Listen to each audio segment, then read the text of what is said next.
Kembali hadir di ruang dengar Anda, Cerbung Bersuara. Kalau bukan aku, jangan dia.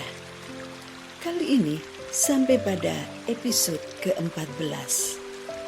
Pendengar, barangkali Anda pernah mendengar ungkapan dalam bahasa Inggris, a little white lie. Bohong-bohong sedikit, gak apalah.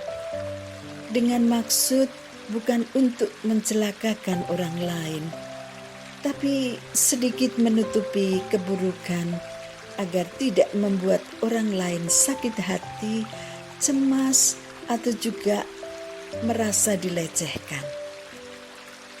Tak selamanya bohong itu jelek, kan? Ya, tergantung siapa yang melakukan dan dari sudut pandang mana kita mengamatinya. Yang jelas, kadang cinta harus diperebutkan dan diperjuangkan sampai pada titik keberhasilan. Itu baru namanya kemenangan. Bukan hanya sekedar cinta yang datang begitu saja turun dari langit. Cinta yang ini tidak ada kesannya sama sekali. Tidak ada perjuangannya. Maka cinta ini dikatakan cinta yang lurus-lurus saja, gak menggairahkan. Ya, cinta yang berwarna, di dalamnya harus ada perang batin yang diwarnai dengan intrik-intrik. Maka cinta itu akan mekar begitu indahnya. Pendengar, temukan segala lika-liku sang pemilik cinta dengan mendengarkan Cerbung Bersuara ini sampai tuntas. Selamat mendengarkan. Pendengar, di episode 14 ini, hati Lembayung benar-benar terpuruk.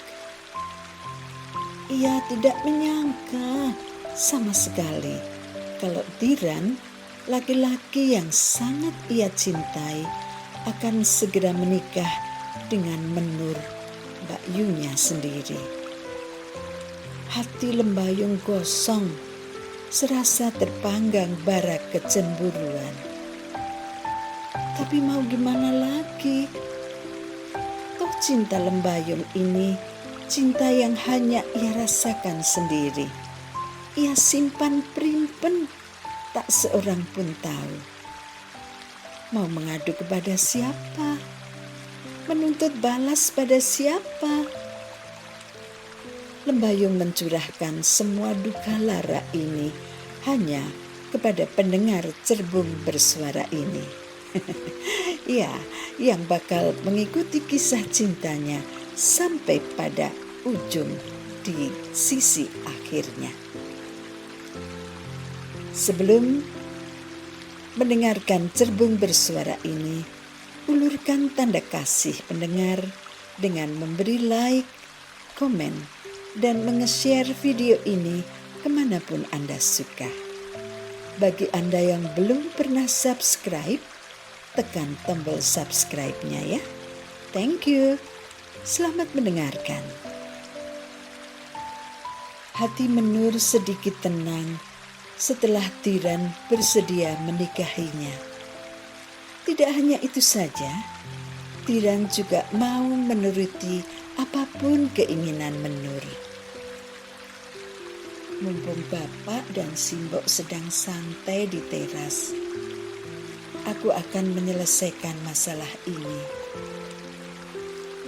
Menur lalu pergi ke teras menemui orang tuanya. Di sana juga ada Lembayung. Pak, Mbok, Menur mau matur. Matur apa Tondo? Kok resmi begitu? Bapak sama Simbok senang gak kalau Menur menikah? Menikah? Suara bapak dan Simboknya bersamaan. Mereka berdua tercengang dengan pertanyaan Menur. Tak kalah terkejutnya adik Menur, Lembayung. Ia yang sejak tadi asik mengupas brambang dan bawang, begitu mendengar pembicaraan Mbak Yunya langsung mendongak.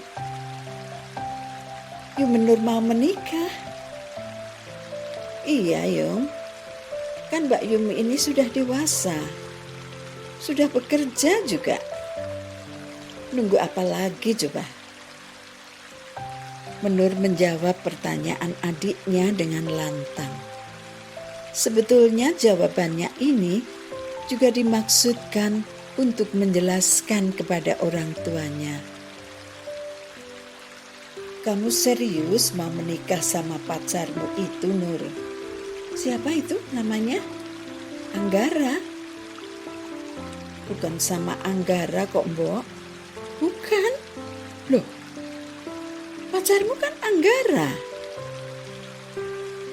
Pak Darmadi terkejut juga mendengar Menur mau menikah tapi tidak dengan pacarnya.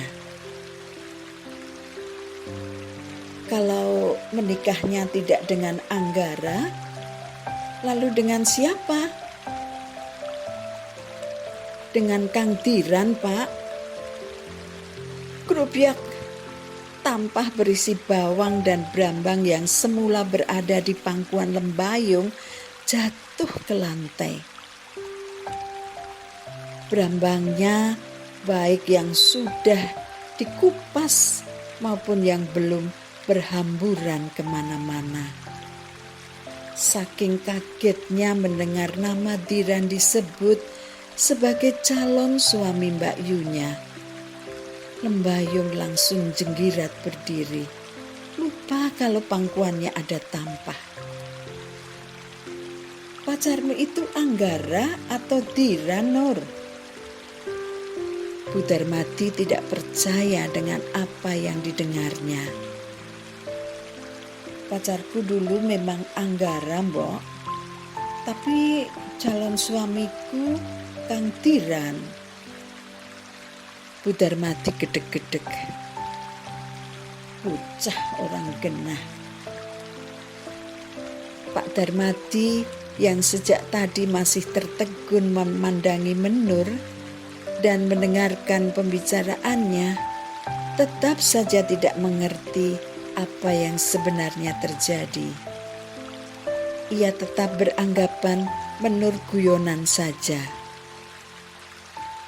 "Pak, Mbok, orang tua Kang Diran mau melamarku besok tanggal 7 bulan depan ini." Sudah. Guyonannya sudah, Nur. Jangan diteruskan. Kalau memang serius mau menikah, ya matur yang gamblang. Jangan sembrono seperti ini. Pak Darmadi mulai jengkel dengan aksi Menur. Menur bangkit dari duduknya, lalu berjalan mendekati bapaknya. Tiba-tiba Menur bersujud di kaki bapaknya, menangis. Sambil sesenggukan, Menur menjatuhkan kepalanya di pangkuan sang bapak. Ampuni Menur ya, Pak. Menur telah melangkah sendiri tanpa sepengetahuan Bapak dan Simbo.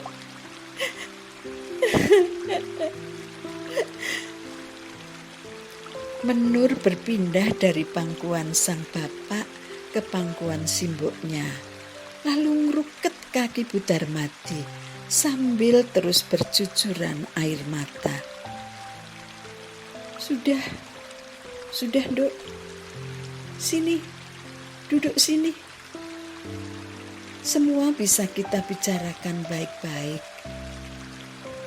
Bu Darmadi mengangkat kedua tangan Menur, mengajak Menur supaya duduk di sampingnya, dan Menur pun manut.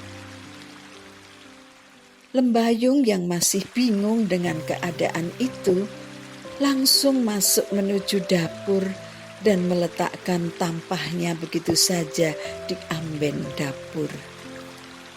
Ketika Mbak Yunya mengatakan mau menikah dengan Tiran, mata Lembayung melotot gak percaya. Baru mendengar segitu saja, hati Lembayung sudah sangat panas, bagaikan dipanggang di atas bara api. Tapi ia ingin mendengar sendiri apa yang sudah diperbuat Mbak Yunya terhadap Tiran, laki-laki yang sangat ia cintai. Lembayung cepat-cepat mencuci tangannya dan ikut duduk di teras, meskipun agak jauh dari Bapak, Simbo, dan Mbak Yunya. Lembayung juga pura-pura sibuk dengan handphonenya. Ia melirik Mbak Yunya yang masih sesenggukan di samping Simbo. Tangannya menggenggam erat tangan kanan Simbo, seolah-olah disitulah letak kekuatannya saat itu. Setelah tangis Menur agak reda, ia lalu mulai bisa berbicara. Pak, Bo, Menur sudah putus kok dengan Anggara. Kebetulan Kang Tiran menyatakan cinta dan keinginannya untuk menjadikanku sebagai istrinya. Ia langsung saja aku terima. Dalam batin Menur, ia minta maaf telah berkata bohong pada orang tuanya. Pak Darmati dan Bu Darmati saling berpandangan, mengisyaratkan bahwa masing-masing minta pendapat. Tiran itu anaknya Pak Marto kan? Tanya Pak Darmati. Leres Pak, Bapak kenal? Oh, ya kenal baik toh. Sudah lama Bapak tidak bertemu Kang Mas Marto. Tidak tahu bagaimana kabarnya selama ini. Lah kok tiba-tiba malah mau jadi besan. Mata Pak Darmati menerawang jauh ke depan. Bibirnya mengulas senyum, seolah ingat kembali dengan sahabatnya itu. Kalau Anggara itu kan anaknya Juragan Haryati kan Nur? Menur hanya mengangguk. Ya sudah, benar kamu Dok. Kalau kamu memilih menikah dengan Tiran, supaya kamu tidak perlu delangak. Kita ini bukan keluarga kaya, tapi juga nggak kekurangan. Kalau mencari jodoh, ya yang biasa-biasa saja. Bu Darmati ikut nimbrung perkataan suaminya. Hati Menur bagai disiram air salju. Gundah gulana yang selama ini ia simpan terobati sudah. Kedua orang tuanya sangat mendukungnya. Meskipun Menur berbohong tentang hal yang sebenarnya antara dirinya dan Anggara dan antara dirinya dan Tiran. Ia berpikir yang dilakukan adalah jalan terbaik. Bohong-bohong sedikit gak apa-apalah untuk meredam setiap gejolak. Kadang-kadang a little white lie juga perlu, khususnya untuk proteksi diri dari kehancuran yang sudah menghadang dan tak terelakkan lagi. Menur tersenyum tipis mengingat kemenangan yang sudah digenggamnya.